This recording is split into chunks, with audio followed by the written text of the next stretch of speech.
Happy 2026, everybody. So grateful that you're spending your evening with us. We're really excited about kicking off our new year with Dr. Tremonti. And David will be up in a minute to share more about Dr. Tremonti. I think most of you know, most of you we've seen here before, but we are Roots and Roads Community Hospice Foundation. And our vision is to transform the end of life experience into the final act of living well. And we do that, or we try to do that in a few different ways. One is providing financial support for basic needs to low income hospice patients and their families. But another way, in the reason that we're here tonight, is through educating community members, whether that's just an individual, whether that's someone who's a part of a health system. We have a lot of healthcare workers who come because they don't know, if they don't work in the space, don't know a lot about it. And so we're really grateful to have amazing speakers like Dr. Tremonti with us tonight. And Jen, can you go to the next slide? I think I have some shout outs. Yes, thank you so much. I actually was just signing thank you letters earlier today, which is why I know that Kathy from New Hampshire is from New Hampshire. And I was very impressed. She's probably our furthest away attendee and supporter. So grateful for the gifts that you give to be able to make these sessions possible. Just a lot of deep gratitude for each of you. So thank you. And I am going to turn it over to David Fife, our Director of Community Engagement. David? Thanks so much, Julie. Evening, everybody. It's great to be back with you again this year and see a lot of familiar faces, and we welcome all the new folks as well. Tonight, we want to have a special thank you to Sunset Hospice, who is our sponsor for tonight's session. If we go to the next slide. Oh, well, we're going to do both we have a couple of sponsors this year, Sunset Hospice and Hospice of the Valley. Tonight's session in particular is being sponsored by Sunset Hospice. It was late last year that Brandy Duarte, who's the CEO and director of Sunset Hospice, came to one of our in-person events, and she just spoke about how important the partnership is with Roots and Roads and Sunset Hospice. And they are just an amazing supporter and collaborator with us in all of our work in the community, especially to supporting hospice patients and their loved ones when they can't make ends meet. So we're so grateful that Sunset Hospice is with us tonight and is a partner throughout the year. And now we're going to focus on tonight, and we welcome Dr. Nadia Tremonti. It was in 2020 that I first heard of Dr. Tremonti and her work when I saw the New York Times short documentary, Dying in Your Mother's Arms. The film that we're planning on showing you tonight, Palliative, is a little longer version of that documentary. And we will talk about it. I'm sure that Dr. Tremonti and I will describe a little bit more about it, but we were having some technical problems showing that one. So tonight we are indeed going to show Dying in Your Mother's Arms, which holds much of what the other one does as well. We are especially grateful that we can have this discussion with Dr. Tremonti because, well, to begin with, she's the medical director and founder of the pediatric palliative care team at Children's Hospital of Michigan in Detroit. I did not know anything about Detroit until about a year and a half ago when I went there for a conference.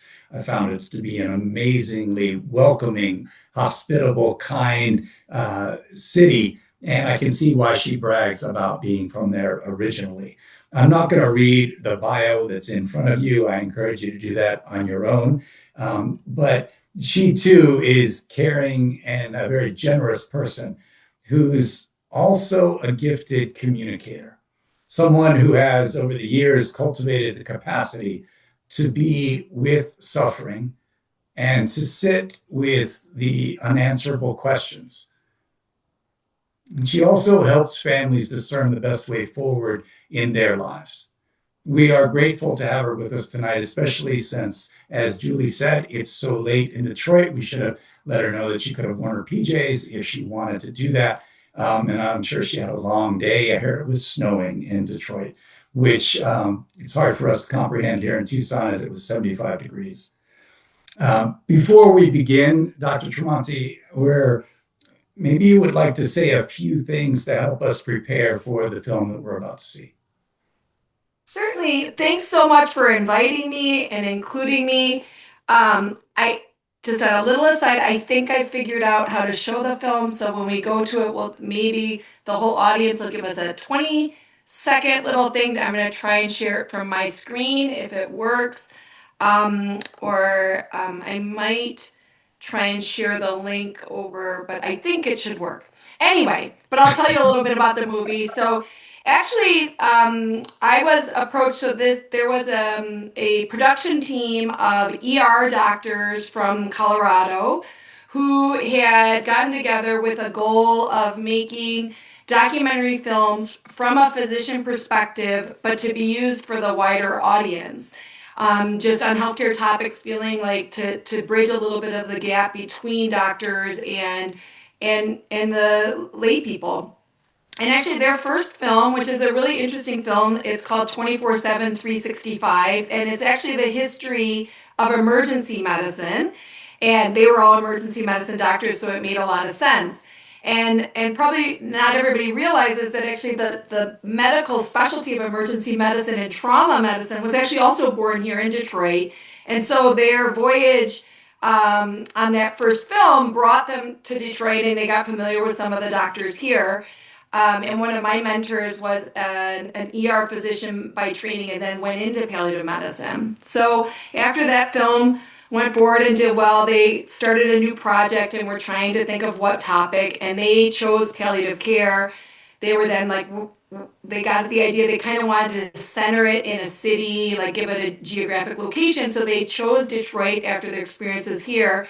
And they came to Detroit and ended up like interviewing a lot of the doctors in my area, both in Detroit and Ann Arbor, and just doing some scouting and seeing. And I I am being humble. They'll say otherwise. I think just by the nature of my schedule, my patient population, how we hit it off, after shooting a lot of different footage, they ultimately decided to make the film exclusively about pediatric palliative care, which was not the original intent at all. And so that started a several year process to make this film. And so there's footage that spans over about 5 years of filming. And then it went into final production, and it was released in its entirety, the movie Palliative, in 2019.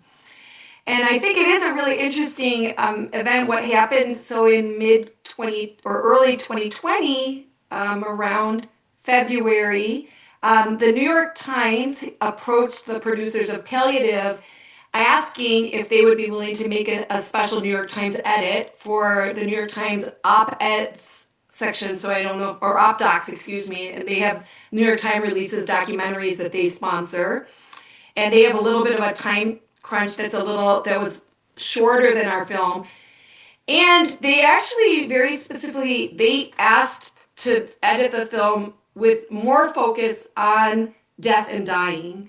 And one of the reasons tonight I wanted to show the original film, Palliative, it actually zooms out a little bit because I think so many people think of palliative medicine and hospice as just end of life care and death, but actually it involves a lot of caring for people while they're living. And so I like the palliative film because it has a little bit broader of a picture. The New York Times was actually, so we were approached, and I don't know if any of you guys remember, but then in 2020, a little pandemic happened, and actually our film was supposed to be released in the New York Times in June, and they actually kept delaying the release of it because they felt that the community likely in the midst of this pandemic would not want a movie about dying children and that it would not be well received. And then over the course, like they kept pushing it and pushing it. And I think we all thought that COVID was maybe going to go away quicker. Then, if you all remember, George Flynn happened, and that's so poignant today because what just happened again in Minnesota blocks away from what happened in 2020, and that captured the news cycle. And then right after that, there was a lot of news cycle about the upcoming election and Trump versus Clinton and all this. So they kept kind of pushing it back, thinking, I don't know if this is going to fly. It was actually ultimately released in mid-August of 2020. It was the same day that Joe Biden, I'm sorry, it was Biden, that Joe Biden announced that he was going to have Kamala Harris as his vice president. So it was like the front cover of the New York Times, and my little pictures on the side of that page. And so they released this shortened version, and this film became the New York Times most watched op doc that they had released. And as far as I know, that still remains the case. The amount of comments that came through on social media and everything really it shocked everybody, and so it really went much further than they had anticipated. And so it was really kind of, we all have our stories, but my COVID 2020 and my film career was very tied together. Um, so, and the actually, just like you guys today, on the Friday, or I think it was the Friday the 13th that COVID, when everything had shut down, or somewhere thereabouts, it was supposed to be featured in the Detroit Film Theater. The Detroit Film Theater has their own little Emmys, their film festival, and they ended up having to cancel it, and they chose 5 of the films to make virtual. And so the first time all my friends and family saw this film, they were supposed to see it like on the red carpet here in Detroit at the Detroit Film Institute, but instead it was like all of our first experience with Zoom, and we had this whole film festival on Zoom, and then we had an after party Zoom party with all of my friends, and one of my friends drove around and dropped bottles of champagnes on everybody's door because we were all in quarantine, but got to see the film, so it was kind of an interesting. And here we are still on Zoom, Absolutely. Well, it opened us up because I can be in Arizona without even getting on a plane. which we're very grateful.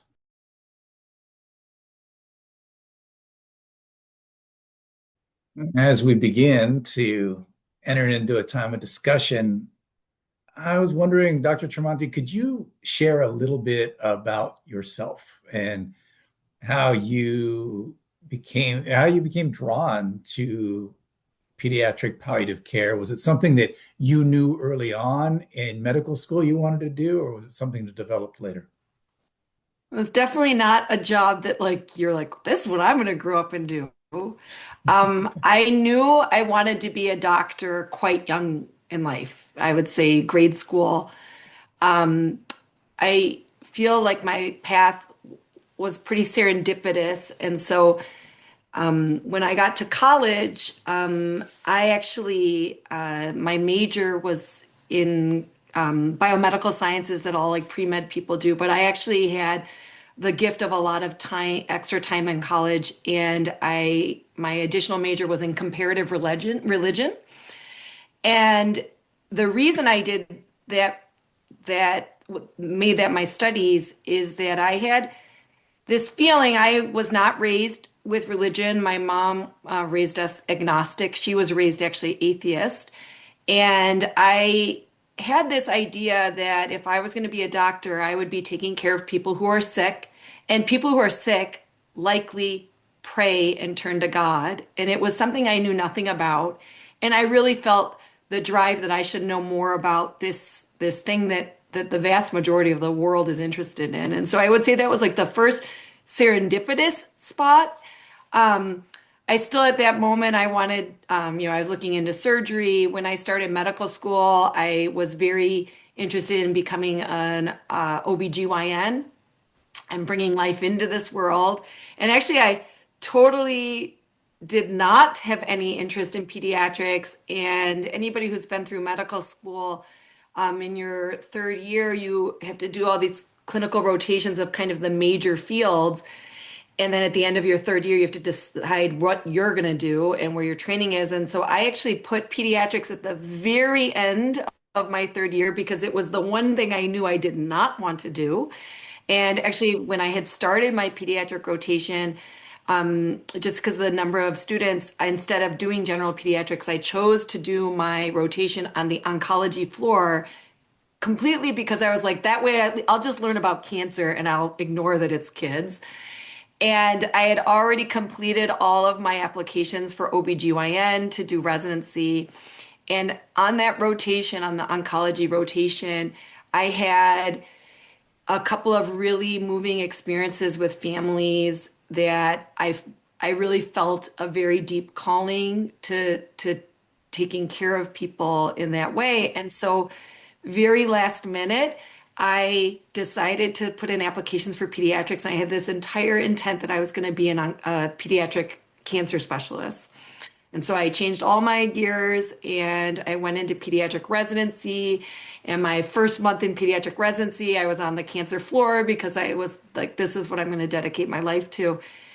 And then over the course of that first year in residency, I realized it was not cancer that I was being drawn to. It was children who were really sick and dying. And I looked around in a lot of the rooms and conversations that it seemed both my fellow students and residents, but also my attending physicians, the people that were my mentors, they would avoid these rooms and avoid these discussions. And I was drawn to them. And so throughout my residency, at that time, hospice and palliative medicine had really only kind of come back on as a kind of a field. It wasn't even recognized at that time as an official subspecialty of medicine. In the country at that time, there were only three pediatric, like formalized pediatric palliative care programs. But I really felt a calling. I kind of vividly remember speaking to the president of my hospital at the time, and I said, I think I might want to do this hospice and palliative medicine thing. What do you think? And he was like, you'll never get a job.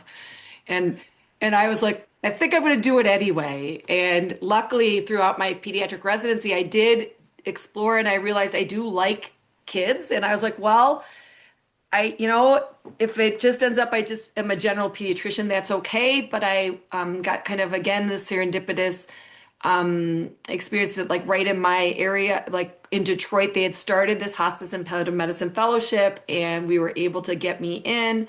And I did a year of training and I found my people. And I kind of was just like, oh, well, it's one more year. It's no big deal. And then while I was in my fellowship, that's actually the same year that it was recognized as a subspecialty of medicine. Also, that same year, U.S. News Report, U.S. News and World Report, and Child Magazine both kind of added to their hospital rankings if you had a palliative care program. So all of the sudden, I was like one of the first fellowship trained hospice and palliative medicine pediatricians, and then the new president of my hospital gave me a job, and so I was hired right after my residency to start a program. So it was just a very organic path, and as cheesy as it sounds, I really tell people like I felt a calling. And I am so incredibly lucky that I was like in the right place at the right time and was hired in to do, and like every day I feel like I'm doing the job I was made to do. It's amazing. It's clear that you're very passionate about this. Uh, what would you say if someone asked, how can patients and maybe other doctors benefit from a palliative care consult? What would be your answer to that? There's so many ways, but I think like one like in the film, it's just the beauty of having somebody that is not afraid of these things. And Mm. it is interesting. That doesn't mean we like jam it down people's throats, but like the number of times like I'll be doing a consult, and just to be clear, like I don't like start with death and dying. I am very direct when the beginning of when I introduce myself. I'm not a person that like hides it. And I kind of like, I say like have you ever heard of palliative medicine?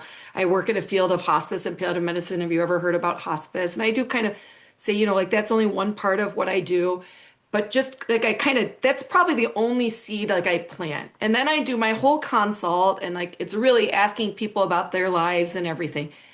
And the number of times like they bring up death and dying and like I'm really scared my child will die or I've been thinking about this and I haven't, it's not me, but what I think we exude in palliative medicine is like we're not afraid, and all of a sudden it's a space that a lot of times it seems people have like bottled up feelings and bottled up fears, and they're afraid to make other people cry, they're afraid that other people will give up hope if they bring this up, they're afraid if they say something aloud it'll happen. So I think that's maybe a little bit of not like concrete, but I think that's somewhere in the soul. It's just that you're not afraid of this, that this is a safe person to talk to. But there's so many other paths, and I think it's that we're looking at like people as a whole, that we incorporate the it's truly family-centered care, because we're talking about family not just as a unit, but like what are your values? What's your culture? How do you make sense of this? Who are your support people? Like who do you talk to at night when you're upset? Like this is all palliative care. And then customizing what families need. And what, one family might need more help because there's a lot of symptoms and pain. One family might need more help because they're really struggling with their, all the other kids at home. One family might need more help because they're really feeling like it's hopeless and they're having trouble getting up in the morning each day just to keep going forward. Our program or the program, oh my gosh, I keep getting all these, like my computer really wants to restart. It's like, that's what kept happening. I'm so sorry. Like, I don't know what's happening, but it like keeps being like, we have an update. We have an update. We want to restart. And I'm like, stop. It's happening to me too. Uh, Those things cause, I don't know what it is. something's happening tonight. All of our computers are going to explode. What is really unique about our program and the program I developed here at Children's when we talk about palliative care is also like I become the primary care doctor for a very large number of the patients that I take care of. And so they can kind of seamlessly, because actually this is what happens with a lot of chronic illness, maybe when I am called, sometimes it's because like people, like somebody's in the ICU and everybody thinks that somebody's going to die, but actually they recover, but they're very, very sick. And then like the oftentimes it's like, oh, go to your general pediatrician, but then when they get sick they come back to the hospital, and it's like this in and out, like, and there's like the team for dying and the team for wellness, and our team actually will follow along. And so a very, very large number of the patients that we're consulted on, I become the primary care doctor also, so I'm their general pediatrician. And I tell people like I feel often like I'm like the oldie timey old school doctor, because I think so much in medicine, your primary care doctor used to come to the hospital when you were sick and see you, and nowadays that's almost never happens. And I'm that oldie timey doctor, and like my patients will get admitted, and I have little systems that flag me, and I'll like show up in their room, and they'll be like, "How did you even know I was in?" And I'm like, "I have my ways." And sometimes I'm more involved in a hospital stay, and sometimes it's just like I just come in and say hello. And I think that that's so important, and it's so lacking in healthcare, particularly for people with chronic illness, like serious chronic illness at all ages. Um, Yeah. Yeah. No, and you mentioned that's a major problem in healthcare now, is there's not the continuity that people desperately want and who they can trust through that process. And it makes me think that, that one of the things that you came out clear from the film was the parents' hope for their children and wanting to hold on to that. And I'm wondering if you can talk a little bit about how do you help parents both hold on to that hope and prepare for the outcome that is most likely? They're not, I don't believe them to be mutually exclusive, that you can do them at the same time. But I'm wondering, do you struggle with that in your practice? So I think what like so many people kind of at first glance think like hospice and pain medicine, like we're the hopeless team. It's like who you call when there's no more hope. And I just like want to dispel that. Like I want to like blow it up. And I always love like I have a couple little, trinkets every now and again. A family gets you a trinket. And like every trinket I've gotten over the years has had the word hope on it. That and I just like want everybody to hear that and know that because I think what happens is medically people they narrow hope down to just one or two things. And the one thing is cure, that everybody's hoping for a cure or survival. And that's all anybody hopes for. And it's kind of ridiculous. Like there's so many other things, and we spend so much time just in those. And I think it's like exploring like little hopes. It's just like getting through the day. Somebody a baby who's never seen the sunshine, their mom just hoping that one day they'll see the sunshine. It's like, well, let's take them outside. It's a sunny day. And you have like little hopes and you have bigger hopes and then you have huge hopes. And then we all have like dreams. I tell me like, I dream I'm going to win the lotto. I haven't even bought a ticket. So like, it's okay to hope and dream. And people also like, I think they mistake a lot when people are like, they mistake denial like sometimes people just have to have like dreams. And also if somebody's really in a state of denial that seems inappropriate, it probably means like they're like begging you to give them something to hope for. And feel like that they just cannot see how tomorrow is going to be better than today. And so again, opening up that I think when you look at it from the hospice end, you'll like talk like everybody just think if death is just the absolute abyss and nothing good can come of it, then and you're going into a room, or I tell people like maybe residents like, or they'll be like, your job is so hard, and like, how do you give bad news? And I'm like, well, one thing is if you're going into like a room to give bad news, like you have to check yourself right before you walk in and think, is there anything good or anything hopeful you can give these families?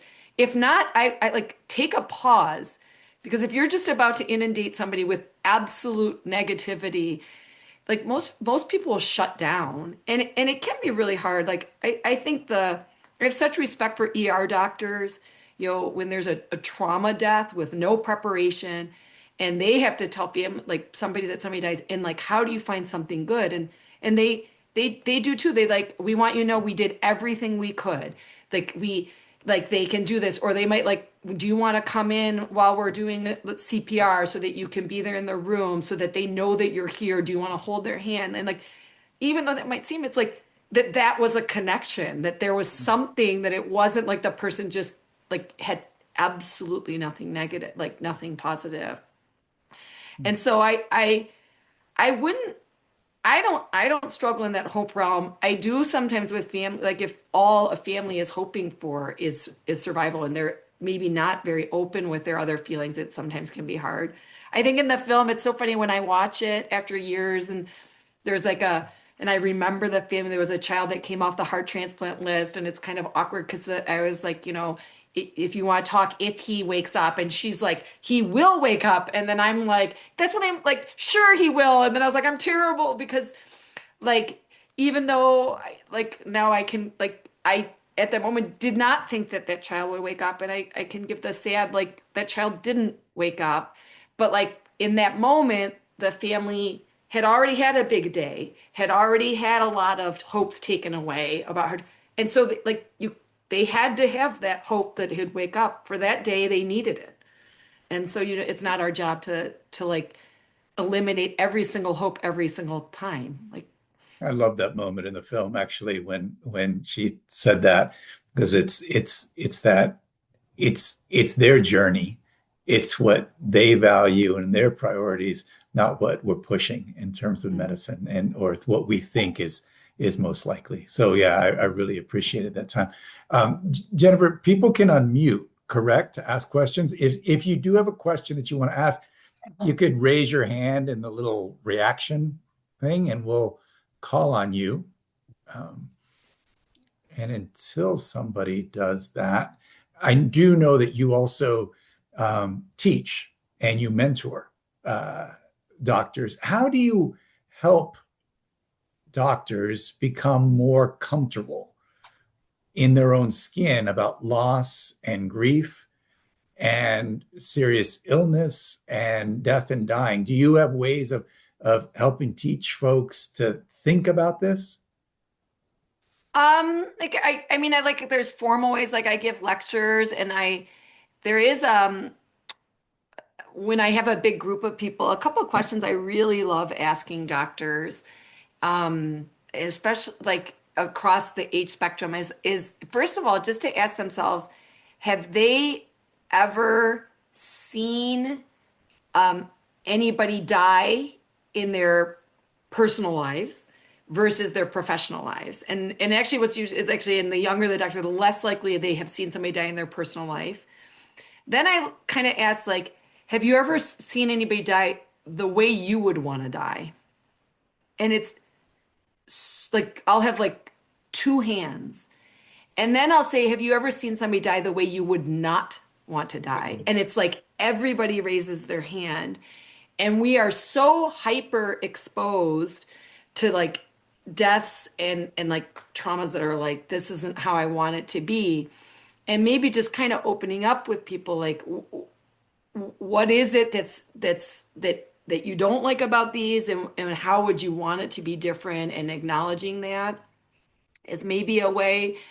I think my personality helps because I get a lot of people like, you seem so happy for somebody who's in such a depressing field. And I think people like, and I think that just shows, it just demonstrates, I'm a colorful dresser. I'm not like all black, all dark all the time. Like, cause I want like, there could be a lot of joy here. There's a lot of life within us. So I think those are some ways. I think one of the things lacking in medicine is a lot of times we don't do enough debriefing with, especially with trainees, but even without like that, we'll have a big family meeting or a big event, and then to take the 10 minutes after, like, how did people think that went? What did you see? What did you hear? When did you think we really connected with this family, or when did we lose them? Like that things went awry in this meeting or at this situation, because I think that's really where some real key learning happens. Thank you. Alan, did you have a question? Well, I just want to say, it's maybe not a question, but just to reflect on what you've presented us with. I just have to say, after being in a number of situations where I've been in a hospice situation here in town and worked around people for a while, and one of the things I can tell in the way you present yourself is you have courage and you're not afraid. I mean, I started when they used to not tell people that they were dying on the oncology unit, and the family would not tell the family member that they were going to die, and nobody would fess up to anything. And I think that always worried people because, when nurses would go in and give chemotherapy in the room and be totally gowned up, the patients sort of caught on to the fact that things were dire. And I think you have a personality in what you're just presenting us to us now, that you provide the clearness, the clarity, the communication that the patient sort of says, hey, this person's got their act together and knows what's going on. And they probably know more about people and the courses they take when they're in this situation. And she's giving me hope. She seems to know what she's doing, and other people are following her. Other people are talking to her, like the mother with the baby. She sort of bucked up and said, this is going to happen. I'm going to enjoy the time that I have here. And I think that's something that most physicians don't do on that level with the patient, with the family present, until they get to hospice or palliative care. Could you comment? Um, I remember I was speaking with a bunch of ICU doctors a little bit, and one of the questions I ask families when I'm doing like their spiritual history, and we all ask about religion, and we have different ways of asking, and I was like, when I ask about religion, amongst other things, I kind of say, like it's not necessarily like what religion you are, but for me, religion tends to try and help us answer questions that are hard to answer. And I just, as examples, what's the meaning of life? Why are we here? Where do we go when we die? And for me, I always say like the big questions are like, why do good things happen to bad people? Or why do bad things happen to good people? And I kind of say like in a children's hospital, like, why does any child have to be sick? And so one day I was like giving a lecture to a bunch of ICU doctors and I asked them like, how do you guys make sense of this? And it was interesting because all the doctors and I had already surveyed them a little, and like half of them were very religious people and half of them were non-religious, but all of them were like, we can't think of why. Like we drive ourselves crazy if we ask like, why does a kid have cancer? Why is this kid sick? Like we would go nuts. And so we just don't. And I kind of kicked back to them and said, do you realize though, like each family, like this is like one of the number one questions like families are struggling with. And the ICU team, and I understand why, like they're professionals, they chose their field, and if they want to like avoid that question, the why me, or they've like put it in a little box that might drive them crazy. But then I don't think then they don't open up for families to explore it, and these families are really they're really struggling with this. Oh my gosh, this like sorry, another update. So that that they don't want to get into that. They try, I think sometimes people say like they're trying to like stay in the objective or just stay in the science, but like you have to get a little into people's emotions. And I said in the film, like I think 99% of families make decisions in like the gut feeling or the religious realm, and doctors just avoid it. They don't want to get into that.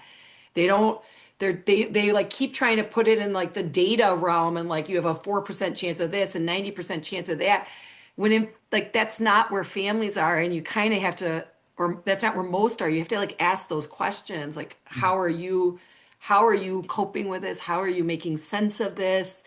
How are you going to find meaning and joy from this, or just like, to move on, and it is just really interesting to me how much doctors avoid that. Do you have chaplains on your palliative care team? I do not, and actually, really regrettably, it makes me so sad. But in my or my children's hospital role, like often happens when budgets are tight, and I think it was really ill advised. Like our chaplaincy program was like demolished probably 15 years ago. I do work in I subcontract with a hospice and have chaplaincy on the hospice end, Yeah. but they're not specific to the majority of the work that I do. I have been accused of being a chaplain from here, and like I've even walked into rooms. It still kind of cracks me up every now and again. I'll like walk like not to overly get on a podium, but like as a woman, like even though I've introduced myself 7 times as a doctor and I dress like a doctor, like people like I'll walk in the room, they'll be on the phone, like, oh, the nurse just came in. But like I have had like all the pastors here, the pastor here, like nurse I'll take happily, and I'll take pastor too. But then I'm like it like throws me back. I'm like, wow, I must have really been getting in the weeds with them that they That's funny. mistook me for the pastor. That's funny. Wow. Well, I worked as a chaplain for many years in hospice, and we're pretty cheap, so you should look at it again. It might be in the budget. I would love to. And we had a couple wonderful people that really added a lot to our That's care. great. And I it came out clearly in the film that you try to enter into conversations with your own family, with your kids, to allow them to think about all of these questions that we've been talking about tonight. And so I'll invite you back in April to come and listen to Anita Hanig, who is her passion right now is children's literature and how we can raise death aware children in our society. So I love if it. you'd love to, if you would enjoy taking part in that, you just register like the rest of us do, and you can come back and join us in April. And you can wear your Fantastic. PJs for sure that time. All right. I want to thank you so much for being with us tonight and for putting up with all of our tech issues and problem solving with us and just being so vulnerable and open and caring. We truly appreciate the time that you spent with us. Well, it's my joy. I love talking with other people and opening this up and just like seeing people be engaged. Like I said, I really just the beauty of like I said it already, the beauty of hospice and palliative medicine is it's people who are drawn to this field. It is a community of people who are not afraid of this. And right now in our society, the idea of loss and grief, it is so isolating and lonely, and we just need more people who will not shy away, who will lean in Yes. and feel with others. Amen. Absolutely. Thank you so much. No problem. Thanks for And inviting me. absolutely. And you can I stay love if the you little want. hearts going You up. can It's go. Yeah, yeah. There's lots of love going on right now. Lots of love. Everybody else, if please stay a little bit. We have some things to tell you about for upcoming sessions. So, Jennifer, did you want to share the screen?